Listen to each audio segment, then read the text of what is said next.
किसी ब्राह्मण के बेटे ने कोई मारपीट कर दी थी गांव के अंदर, वो हमारे पास भग के आए।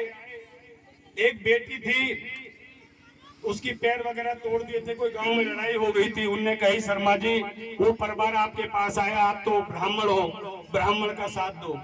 मैंने उससे एक बात कह दिया कि जो आदमी अगर जात पात को देखेगा जीवन में कभी आगे नहीं बढ़ सकता। भगवान के हैं, अल्लाह के हैं, सबको देना है अपना हिसाब।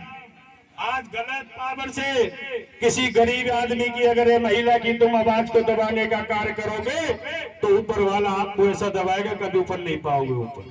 सच्चाई है नहीं है? और इस बात को मैं भी आपसे कहना चाहता हूँ, मेरे नौजवान साथियों, मेरे बुजुर्गों, मेरी माता बहनों, युवा शक्ति, में आपसे हाथ जोड़कर निवेदन करना चाहता हूँ, कभी भी आपका कोई भी कार्य हो, हमारे संगठन के आगरा के अंदर पदाधिकारी हैं, किसी भी जिले में आपका कार्य हो, अगर कोई अधिकारी तुम्हारी बात नहीं सुनना हो तो आप भारतीय किसान यूनियन धरतीपुर से जुड़िए और एक टोपी लगा करके और एक गामछा डाल के किसी थाने के अंदर जाइए। अगर तुमसे सम्मान से बात ना करे, अगर वो सम्मान नहीं देगा तो उसका भी सम्मान छीनने का कार्य हम करेंगे, क्योंकि सम्मान मिलता नहीं है।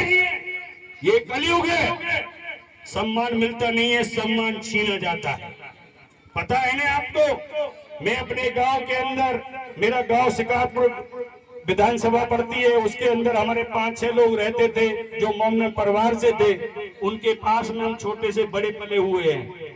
और माता बहनों ने, जो हमारी अम्मा थी, उनके पास हम जब छोटे हुआ करते थे तो उनके घर में खाते थे और रहते थे।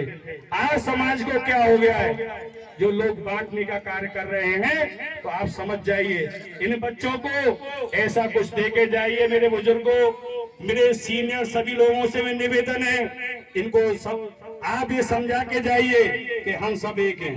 बताइए आप, क्या पहले लोग नहीं रह रहे थे, एक साथ नहीं रहते थे, ये अब नहीं रह रहे हैं, परंतु हमारे कुछ चंद बच्चे ऐसे भटक जाते हैं रास्ते से, उनको ये नहीं पता पड़ता है कि ये हमारे पिताजी हैं, ये मेरे चाचा जी हैं, ये मेरे परिवार का है। उनको